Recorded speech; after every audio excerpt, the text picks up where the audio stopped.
In this video, I want to talk about the two times that I could really feel like evil take me over.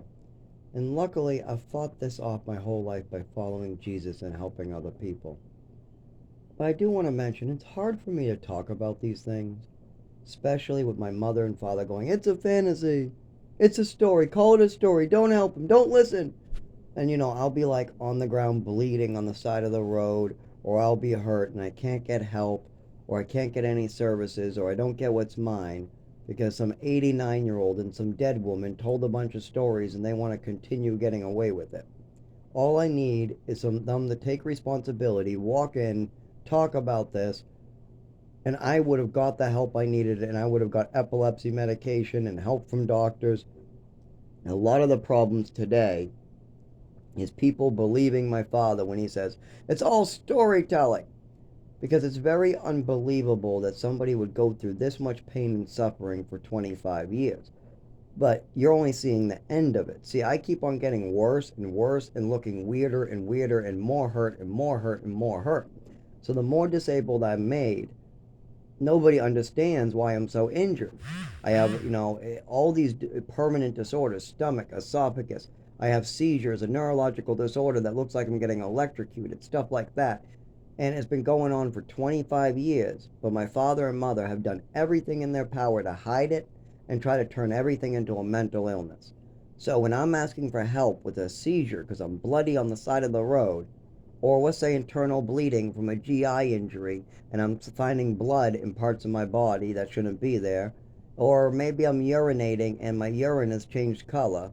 When I go to the emergency room, when I go to the doctor, when I go to the primary care, I can't get help because I got some idiot going, "It's a story, it's a story, it's a fantasy, it's a red herring. Don't listen to him, he's mentally ill, he's mentally ill." And the worst part about it is people believe this on command. My father will just mail in some old psych paperwork that he paid for, but he won't give any context through my childhood. Where did I live at age 5, 6, 7, 8, 9, 10, 11, 12, 13? Name all the places I lived and name all the doctors I saw, and it gets very clear what's going on. And if you look at the medication records, it starts up when I first meet this mother really bad. Lots of drugs. Then they get cut off. I get better with little drugs. Then my mother starts pushing this attachment disorder that started with her just taking my swimming medal and coming up with stories. Yes, my mother stole my swimming medal out of my hand that I got in the orphanage. Said it must be some black kid swimming medal because he's athletic. Then she continued to tell doctors, "I stole my own medal.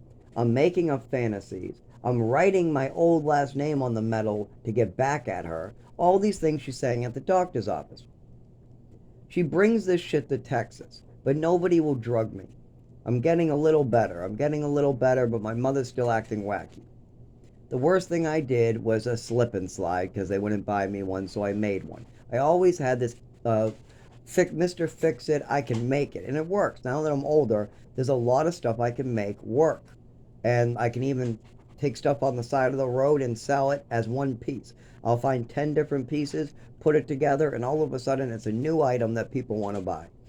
I just have that type of genius mind where I see things like that. But I never was allowed to go to school during my childhood. At age 5, 6, 7, 8, 9, 10, 11, 12, 13, if you track that, it gets crazy. I get really hurt, and I'm talking about a neurological disorder, but I don't know that word yet. So I'm calling it losing my vision after medication. I'm calling it I can't feel my body. I can't walk. I can't talk. I lose my speech. I'm losing all my senses. Something was seriously wrong with me after my mother gave me those medications. Something happened to me. The teachers were saying something was wrong with my body afterwards. I'm going into physical therapy right afterwards. I'm telling the doctor about this. I tell the doctor about this in Texas. My mother said she doesn't remember in Texas after she said it was an allergy attack in Westford. She's still saying, "It's a story, everything's a story. No, he needs to be medicated." And they would say, "No, we're not medicating him." "Well, he has attachment disorder. That's why he's saying it. He really has problems with his biological mother. He's all out to get his biological mother, and he's taking it out on me." That's my mother. She literally said this over and over. "It's attachment disorder. He's just taking and making up stories about me." cry, cry. It's all his biological mother. Nothing to do with me. No, the ruler's in the face. He must love. Oh, the overdose. He didn't care about that. Me throwing away all his toys because I was jealous. No, no, no, no. He doesn't care about that. Moving to Texas and having me act even more crazy and getting better when the medication stops and not understanding that doesn't matter. Well, you know what? He has attachment disorder. So we're going to move him to Mexico because he's speaking about this overdose and I'm calling it nothing and I'm trying to ignore it. And now the doctors have heard about it. So we're going to pick a place up in the mountains of New Mexico with no doctors. They say they might have a teacher, but the place isn't built yet. And I know for a fact I only had 3 months in the beginning of a teacher. She left. About another 9 months with no teacher. And at the end, some guy came in and we did some building of a hut and learning about the Indians for the last 3 months. Then my family sued this place after I was terribly abused up there, got their money back, and instead of getting me health care or doing anything about my body at this point, instead of trying to learn what I was missing through my education, they asked them to mail them all my learning classes after they sued them. So they just printed out a bunch of papers and sent it to my father I'd never seen before. So then my mother and father decide they're going to take these papers I never saw before, and my mother's going to try to homeschool me and yell them into me. So that doesn't work really well, and I don't get any medical care. Actually, they're getting so drunk that one night, my father passes out on the couch. I wake up in the middle of the night in Maine after I was just abused. I'm so attached to them, I'm afraid to even leave their side. Even though my mother is acting abusive, I still love her and I can't leave her side. I check on my mother and she has her blankets up and I say, oh great. I look over, my father has no blanket. He looks cold on the couch. So I take the blanket off the bed and I walk it over to him. I put the blanket and tuck my father in. I go back to bed looking at a glass little fish. And this little glass fish, I forget where we got it. I think my father gave it to me. We found it on the beach or something. It was really cool glass little fish. And I go to sleep. I wake up the next morning and my mother's asking me, did you put a blanket on your father? I say, yeah. What did I do wrong? Nothing. Oh, he did it, honey. Yep, Zach put the blanket on you. What, you did, Zach? I said, yeah, you look cold on the couch. Oh, okay. And that was Maine with no education. I got to play with a dog. I saw a cat jump on my mother's head. That was an interesting lesson. We made a smoothie out of berries and everything. Then we went to sit down at the table. There was like star constellations, math, stuff like that. But none of it I was ever learning in New Mexico. They weren't doing any of that. I was learning a lot more from the library books and the other kids. There wasn't any teachers, and the staff were bringing us on like we were chopping for fossils. One staff even thought a video game would be bringing in his Xbox, or maybe it was, I don't know what the hell it was. But he had this cool like zombie game, and one of the other kids got to play, but we didn't get to play. But then he said he would bring it back in for a camping trip lesson, how to camp. And we did. He brought a bunch of camping gear. We camped and we played video games. Now, this is the weird part. Us younger kids was afraid of Toby, who brought the video games in. He used to choke us out and hurt us and feed us poisoned food sometimes if the fridge broke. So we were more than that. There was so much more. But that's just the tip of the iceberg. So yeah, the classes weren't really classes. And those papers were just printed out and sent. We weren't really sent them. We weren't read them. We didn't read them. There was a specialist that came in for a week or 2 weeks, or it wasn't every day. So I guess you could call it maybe 4 days, and I'm counting it as 2 weeks. But it was a little bit of time, less than a month. I had this one lady come in and try to catch me up on some reading and writing, or evaluate my reading and writing. Not quite sure what she was actually doing, and it was so short. And she saw none of the other kids. No other kid got to see her. So this was just for me special. And all I needed was a school. God damn. 2 years of no school, and I already was behind because my mother had me redo first grade because she wanted me older than the other kids. The teacher wanted me to go to second grade because I was definitely not even the bottom of the class. I was way above half.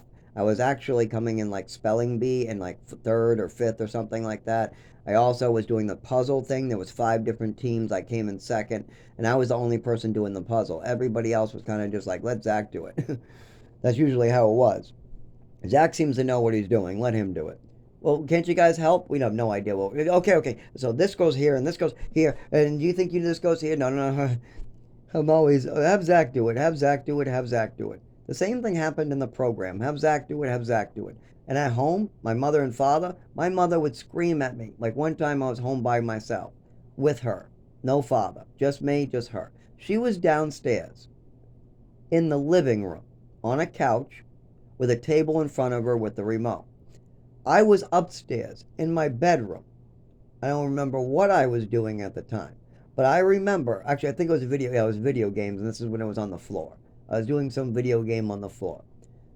I heard my mother go, Zach, Zach, Zach. And at first I didn't hear the screaming. But after a while, this lunatic screaming I heard is, oh my God, this woman's going to kill me again. I better go down. What the hell does this lunatic want this time? So I go down the flight of stairs, go all the way down this large flight of stairs. I take a right. I take another right through a hallway. Then I take a left through a kitchen. Then I go all the way to the living room. And I say, Mom, what do you call? Didn't you hear me? You could say she wants to call me a bunch of names. Didn't you hear me? You do what I say. You jump. I don't care where you are. If I scream your name, you get here now. And I'm like, oh my God. Okay, what did I do? She goes, get me that remote. I said, what? She goes, see that remote in front of me? Give it to me. I go, Mom, there's nothing wrong with you. What? Maybe there is. What's going on? She goes, what? Something? No, give me that remote in front of me. Give me it. So I'm scared. I give her the remote. I pass it to her. She goes, was that so hard? Now get out of my face. I go, oh my God. And I just go up to my room. I'm maybe 13, 14 years old, and I go back to doing my thing. Now, my mother used to do this stuff very often. Sometimes a ruler, like a metal or plastic ruler, which you would use the edge of it. Not like on your hands like a nun, more like she's trying to cause a mark, or she's really angry and she wants to take out her anger on you, or send a message to another family member. So anyways, we'll go back to Maine. In Maine, I'm getting no education. I'm in Ogunquit. This is at about after I left. So just look for the lawsuit in New Mexico. It's probably 6 months after the lawsuit in New Mexico. Maybe a year or so. I'd say closer to 6 to 9 months is when I did the blanket thing and we left there. Then we get to this place in Chelmsford. A brand new house to me. I really don't have school, and I'm now missing a total of 3 years of education. Now I start going to schools. One of the first schools, it's either the first or the second school I go to. It's right in the beginning. Right in the beginning. So I'm probably 12 years old, 13, really young. I get into a sped van because my mother's calling me slow now. Now they're saying because I'm missing so much education that I'm slow and I can't learn. Even though before we left for Texas, I was learning just fine. All of a sudden, I now have a learning disability. I had no learning disability at age 3, 4, 5, 6, 7.